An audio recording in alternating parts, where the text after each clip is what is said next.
अगर आप chemical antibiotic के साइड इफ़ेक्ट्स की वजह से उनको इस्तेमाल करना नहीं चाहते और आपकी ये ख्वाहिश है, ये कोशिश है कि फ़ितरी अद्वियात में, कुदरती अद्वियात में, देसी अद्वियात में, हर्बल अद्वियात में आपको कोई एंटीबायोटिक मिल जाए और आप वो इस्तेमाल कर लें, तो ये वीडियो आपके लिए इंतहाई ख़ास होने वाली है। अस्सलामु अलैकुम वरहमतुल्लाहि वबरकातुहू। लाखों करोड़ों दरूदो सलाम हज़रत मोहम्मद मुस्तफ़ा सल्लल्लाहु अलैहि वसल्लम पर, आपकी आल पर और आपके असहाबा पर।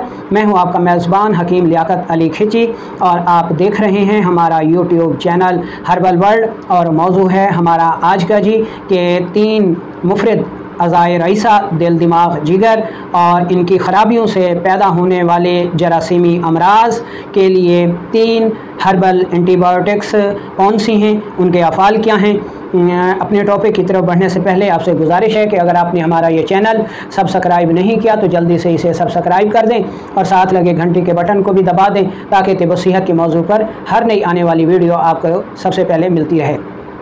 दोस्तों, एंटीबायोटिक वो अद्वियात होती हैं जो कि जरासीमी अमराज के ख़िलाफ़ शिफा फराहम करती हैं, लेकिन मौजूदा जो दौर है तरक्की याफ्ता दौर है, लेकिन इसमें हम देखते हैं कि जो एंटीबायोटिक का शोबा है वो लामहदूद हो चुका है। नित नई एंटीबायोटिक जो हैं वो दरियाफ़्त की जा रही हैं जो कि कुछ अरसे के बाद बेअसर हो जाती हैं और जरासीम इनके ख़िलाफ़ क़ुव्वत मुदाफ़ियत हासिल करके इन एंटीबायोटिक को बेअसर कर देते हैं और वही अद्वियात जो कि कुछ अर्सा पहले तक जरासीमी अमराज के ख़िलाफ़ एक मौसर हथियार समझी जाती थी, नाकाम नज़र आती हैं। तो एक लम्हे के लिए सोचिए कि किस हद तक जो है वो हम एंटीबायोटिक दरियाफ़्त करते रहेंगे। लगता है कि एंटीबायोटिक की दरियाफ़्त और जरासीमी अमराज का एंटीबायोटिक के ख़िलाफ़ क़ुव्वत मुदाफ़ियत हासिल करना लामहदूद है। तो एक ऐसे लम्हे पर जब एंटीबायोटिक फ़ेल हो जाएं तो फिर हम क्या करेंगे, ये एक बहुत बड़ा सवालिया निशान है जो कि साइंसदानों को सोचने पर मजबूर कर रहा है और साइंसदान इस हकीकत को तस्लीम कर रहे हैं कि अगर यही सूरत हाल रही तो आने वाले वक्तों में जरासीमी अमराज जो हैं वो बेकाबू हो जाएंगे। इसके मुकाबले में अगर हम देखें तो तिब एक महफूज जो है तरीका इलाज है और इसमें जरासीमी अमराज का शाफ़ी इलाज मौजूद है। और सबसे बड़ी मज़े की बात यह है कि हर्बल अद्वियात से, हर्बल एंटीबायोटिक से जरासीम हरगिज़ क़ुव्वत मुदाफ़ियत हासिल नहीं कर सकते। तो तिब जो है वो डायरेक्टली जरासीमी अमराज को तस्लीम नहीं करती, बल्कि तिब ये कहती है कि जब कोई उज़्व सोज़िशनाक हो जाता है तो हमारा मुदाफ़ियाती निज़ाम उस सोज़िश को दूर करने के लिए उस सोज़िश की मुतलका रतूबात गिराता है। मसलन अगर दिमाग सोज़िशनाक है तो खून से जो रतूबात दिमाग की सोज़िश उतारने के लिए गिरती हैं उनको बलगमी रतूबात कहा जाता है और कल्ब उज़लात की सोजिश को उतारने के लिए जो रतूबात खून से गिरती हैं वो तुर्श रतूबात कहलाती हैं और जिगर व गुदुद की सोजिश को उतारने के लिए जो रतूबात खून से आती हैं वो गर्म रतूबात कहलाती हैं। जब किसी उज़्व की सोजिश को उतारने के लिए रतूबात गिरती हैं और वो सोजिश दूर हो जाती है तो इन रतूबात का तरशे भी रुक जाता है। और अगर ये रतूबात के तरशे के बावजूद भी सोजिश दूर ना हो सके तो फिर इन रतूबात का तरशे जारी रहता है और जो रतूबात गिरती हैं उस उज़्व की सोजिश को दूर करने के लिए तो हमारे जो गुदूद जाज़बा हैं, लम्फेटिक ग्लैंड्स हैं, वो इन रतूबात को चूस लेते हैं, सक कर लेते हैं और जिस्म से बाहर खारिज कर देते हैं। लेकिन सोजिश अगर शदीद है और इन रतूबात से या जिस्म के मुदाफ़ियाती निज़ाम से वो सोजिश दूर नहीं हो रही तो रफ्ता रफ्ता जो हमारे गुदूद जाज़बा हैं, लम्फेटिक ग्लैंड्स हैं, वो इन रतूबात को चूसने से आजिज़ आ जाते हैं और फिर ये रतूबात वहाँ पर रुकना शुरू हो जाती हैं। ये रतूबात जब वहाँ पर रुकती हैं तो ये मुतफ़न हो जाती हैं और फिर इनमें जरासीम पैदा हो जाते हैं। तो हमारे जिस्म में 3 किस्म के अज़ाए रईसा हैं, दिल, दिमाग, जिगर, और इनमें जो सोजिश पैदा होती है वो भी अलग अलग किस्म की है और इसमें जो दिमागी सोजिश है उसमें बलगमी रतूबात पैदा होती हैं, जो उज़लाती सोजिश है इसमें तुर्श रतूबात पैदा होती हैं, और जो जिगर व गुदद की सोजिश है इसमें गर्म रतूबात पैदा होती हैं। तो जब ये रतूबात अलग अलग मिजाज की हैं तो इनमें पैदा होने वाले जो जरासीम हैं वो भी अलग अलग मिजाज के, अलग अलग अशकाल के और अलग अलग आफ़ाल के पैदा होते हैं, और इनका इलाज भी अलग अलग है। अब तिब ये कहती है कि जरासीमों के पीछे बंदूकें उठाकर बम्बारमेंट करने की बजाय जो रतूबात वहाँ पर रुक कर मुतफन हो रही हैं, जिनमें जरासीम पैदा होते हैं, उन रतूबात का ही सफाया कर दिया जाए तो ना ये मुतफन मवाद रहेगा, ना मुतफन रतूबात रहेंगी, और ना ही जरासीम पैदा होंगे। अल्लाह खैर सलाह। ठीक है, ये नहीं है कि हर 6 माह के बाद, हर 3 माह के बाद जो एंटीबायोटिक हैं वो ईजाद हो रही हैं और फिर बेअसर हो के ख़त्म हो रही हैं और नई एंटीबायोटिक और नए जरासीम दरियाफ़त हो रहे हैं। ठीक है, तो इस तरह तब ये कहती है कि 3 किस्म के जो जरासीम हैं वो इंसानी जिस्म में पैदा होते हैं। आगे इनकी लाखों इकसाम आप दरियाफ़त कर लें, लेकिन वो 3 शक्लों से, 3 सूरतों से बाहर नहीं होंगे। जो आसाबी जरासीम होते हैं, ठीक है, वो राड नुमा होते हैं, यानी जैसे ये पेंसिल है, और जो उज़लाती जरासीम होते हैं वो घूंघा नुमा होते हैं। आसाबी जरासीम बलगमी रतूबात में पैदा होते हैं, ये डंडा नुमा होते हैं, राड नुमा होते हैं। जो उज़लाती जरासीम होते हैं ये तुर्श रतूबात में पैदा होते हैं और ये घूंघा नुमा होते हैं। और जो सफरावी जरासीम होते हैं ये गोल गेंद नुमा होते हैं और गर्म रतूबात में पैदा होते हैं।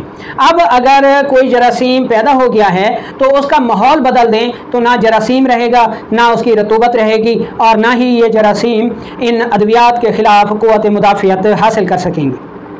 कैसा अजीम शान निज़ाम है कि चोर को मारने की बजाय चोर की माँ को ख़त्म कर दिया जाए तो चोर खुद ब खुद ख़त्म हो जाएंगे। इसी तरह जरासीमों को मारने की बजाय अगर उनकी जो कॉलोनियाँ हैं जहाँ से वो पैदा होते हैं उनको ख़त्म कर दिया जाए तो ना जरासीम पैदा होंगे और ना ही वो क़ुव्वत मुदाफ़ियत हासिल करेंगे, और ना ही हमें रोज़ नित नई एंटीबायोटिक जो है वो दरियाफ़्त करना पड़ेंगी।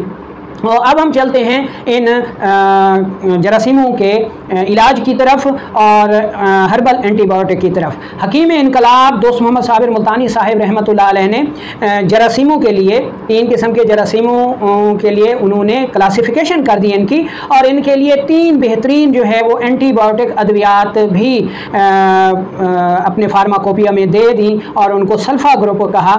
इसके अलावा भी सैकड़ों हर्बल एंटीबायोटिक हैं, आप उनको भी इस्तेमाल कर सकते हैं। तो सबसे पहले हम उस्ताद साहब के जो जरासीमी तकसीम के मुताबिक उन्होंने नुस्खा जात दिए उन पे बात कर लेते हैं।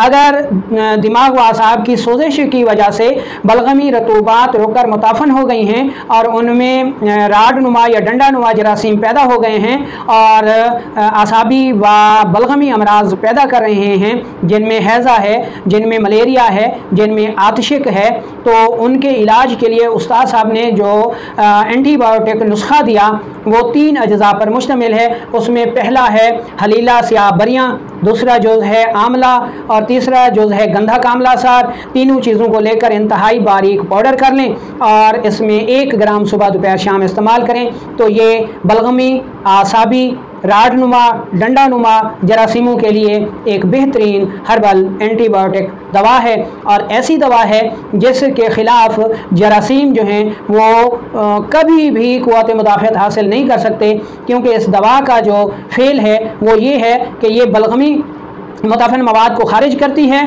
और तुर्शी को बढ़ाती है, और तुर्शी जो है वो आसाबी जरासीमों के लिए जहर कातिल है। इस तरह इस दवा के इस्तेमाल से बलगमी मुताफिन रतूबात भी ख़त्म हो जाती हैं और जरासीम भी ख़त्म हो जाते हैं, और आसाबी जरासीम जो हैं वो इनके ख़िलाफ़ क़ुव्वत मुदाफ़ियत भी हासिल नहीं कर पाते। तो अब हम चलते हैं दूसरे जरासीम जो कि कल्ब उज़लात की सोजिश के नतीजे में तुर्श रतूबात के ताफ़ुन होने से पैदा होते हैं। ये जरासीम घोंघा नुमा होते हैं और ये जरासीम जो अमराज पैदा करते हैं उनकी सबसे बड़ी मिसाल जो है वो टीबी है। ठीक है, तो इन जो जरासीमों का इलाज है वो है, उसका जो नुस्खा है वो भी 3 अज्जा पर मुश्तमिल है। ठीक है, और इसमें जो अज्जा शामिल हैं उनमें अजवैन देसी है, नमक सफ़ेद है और गंधा कामला सार है। तीनों चीज़ें बराबर वज़न लेकर इंतहाई बारीक पाउडर कर लें और 1 ग्राम सुबह दोपहर शाम इस्तेमाल करें तो जो उज़लाती सोजिश की वजह से पैदा होने वाली तुर्श रतूबात के ताफुन से जो जरासीम पैदा हो गए थे, जो कि घूंघा नुमा थे, ठीक है, जो कि नमूनिया पैदा करते हैं, जो कि टीबी पैदा करते हैं, इन के ख़िलाफ़ एक बेहतरीन हर्बल एंटीबायोटिक दवा है। तो अब हम चलते हैं, हमारा जो तीसरा उज़्व है जिगर व गुदद। ये जब सोजिशनाक होते हैं तो इस जिगर व गुदद की सोजिश को उतारने के लिए जो रतूबात गिरती हैं वो गर्म रतूबात होती हैं, और जब हमारे गुदद जाज़बा इन रतूबात को चूसने से आजिज़ आ जाते हैं तो ये गर्म रतूबात वहाँ पर रुकना शुरू हो जाती हैं, ये मुताफ़न हो जाती हैं, और इनमें जो जरासीम पैदा होते हैं वो गर्म मिजाज रतूबात में पैदा होने वाले जरासीम हैं, जैसा कि सोज़ाक के जरासीम हैं, जैसा कि वर्मे रहम के मामले में पैदा होते हैं, जैसा कि गले की इन्फेक्शन के जरासीम हैं, जैसा कि इसमें हम देखते हैं ऐसे जरासीम जो कि टाइफाइड पैदा करते हैं। ये सारे गर्म रतूबात में पैदा होने वाले जरासीम हैं और इनकी जो शक्ल व सूरत है वो गोल गेंदनुमा होती है। तो इन गर्म रतूबात के ताफुन से पैदा होने वाले जो जरासीम हैं, जो सोज़ाक का मर्ज़ फैलाते हैं, जो टाइफाइड पैदा करते हैं, इनके लिए उस्ताद साहब ने जो हर्बल एंटीबायोटिक का नुस्खा दिया है वो भी 3 अज्जा पर मुश्तमिल है। पहले नंबर पर है मुलट्ठी। मुलट्ठी का सफ़ूफ़ कर लें, कपड़ छान कर लें, और ये सफ़ूफ़ आपके पास 8 तोला होना चाहिए। उसके बाद दूसरा जुज़ है सुहागा। सुहागा को लेकर बरियाँ कर लें, सुहागा भी आपके पास 8 तोले होना चाहिए। और तीसरा जुज़ गंधा कामला सार, ये भी आपके पास 8 तोला होना चाहिए। इनको मिक्स कर लें और 1 से 2 ग्राम सुबह दोपहर शाम इस्तेमाल करें। तो जिगर व गुदद की सोजिश के नतीजे में गर्म रतूबात के ताफुन से जो गोल गेंदनुमा जरासीम पैदा होते हैं, उन सब के ख़िलाफ़ ये नुस्खा बेहद कारआमद है। और मज़े की बात यह है कि ये जरासीम जो है वो इन हर्बल एंटीबायोटिक के ख़िलाफ़ क़ुव्वत मुदाफ़ियत भी हासिल नहीं कर सकते। तो ये उस्ताद साहब ने जो है एंटीबायोटिक दे दिए, हर्बल एंटीबायोटिक, जो कि हर किस्म के माबाद असरात से, साइड इफ़ेक्ट से पाक हैं। तो इसके अलावा अब हम आम फहम और सादा अंदाज में मुफरद एंटीबायोटिक दवा आपको बता रहे हैं, जो कि सिर्फ एक जुज़ पर मुश्तमिल है और बेहतरीन एंटीबायोटिक का काम करती है। अगर दिमाग व असाब में सोजिश की वजह से बलगमी रतूबात के ताफुन से, ठीक है, बलगमी रतूबात के ताफुन से उसमें राडनुमा डंडानुमा जरासीम पैदा हो गए हैं, तो इसमें मुफरद हर्बल एंटीबायोटिक जो है जनाब आपके पास आमला है। ठीक है, आपके पास आमला है या फिर आपके पास देसी लहसुन है। ठीक है, आमले को लेकर इंतहाई बारीक पाउडर कर लें और 1 ग्राम सुबह दोपहर शाम इस्तेमाल करें तो ये राडनुमा डंडानुमा बलगमी जरासीमों को ख़त्म कर देता है। या फिर लहसुन देसी लेकर 2 लहसुन जो हैं वो आप सुबह दोपहर इस्तेमाल करें या सुबह शाम इस्तेमाल करें, या दिन में 1 बार मर्ज़ की शिद्दत के मुताबिक आप इस्तेमाल कर सकते हैं। 2 फली लहसुन की निगल लिया करें। तो ये जो लहसुन है ये आसाबी जरासीमों को फनाह कर देता है, बर्बाद कर देता है और बेहतरीन हर्बल एंटीबायोटिक है। इसके अलावा प्याज भी यही काम करता है। ठीक है, तो उसको भी आप आसाबी जरासीमों के ख़िलाफ़ इस्तेमाल कर सकते हैं। दूसरे नंबर पर हम आ जाते हैं कल्ब उज़लात की सोजिश की वजह से घोंघा नुमा जो जरासीम पैदा होते हैं तुर्श रतूबात में, इनके लिए जो हर्बल एंटीबायोटिक दवा है वो आपके पास है हल्दी। हल्दी बेहतरीन हर्बल एंटीबायोटिक है। 1 से 2 ग्राम हल्दी दूध के साथ सुबह दोपहर शाम इस्तेमाल करें तो ये हल्दी जो है वो घोंघा नुमा जरासीम जो कि उज़लाती तुर्श रतूबात में पैदा होते हैं और टीबी और नमूनिया के मर्ज़ पैदा करते हैं, इनके लिए एक बेहतरीन मुफरद एंटीबायोटिक दवा है। अब हम चलते हैं तीसरी दवा की तरफ, और तीसरी दवा जो है वो हमारे पास है जनाब मुलट्ठी। मुलट्ठी को इंतहाई बारीक पाउडर कर लें और इसको आधी चम्मच सुबह दोपहर शाम इस्तेमाल करें तो ये जो मुलट्ठी है ये गोल गेंदनुमा जरासीमों के लिए, जो कि सोज़ाक टाइफाइड वगैरह के जरासीम पैदा करते हैं, उनके ख़िलाफ़ बहुत ही मुअस्सिर जो है वो काम करती है। इसके अलावा और भी बेशुमार हर्बल एंटीबायोटिक हैं, जैसे जैसे अदरक हो गया, गुलाब के फूल हो गए, टिकी अमलतास हो गई, अजवैन देसी हो गई, काली मिर्च हो गई। गर्ज़ तिब का जो ख़जाना है ये वसी ख़जाना है जो अपने अंदर बेशुमार अद्वियात रखता है, हर्ब्स रखता है, जो कि किसी भी साइड इफ़ेक्ट से पाक हैं। और मज़े की बात यह है कि इनके ख़िलाफ़ जरासीम जो हैं वो हरगिज़ क़ुव्वत मुदाफ़ियत पैदा नहीं कर सकते और ये केमिकल एंटीबायोटिक की तरह नुकसान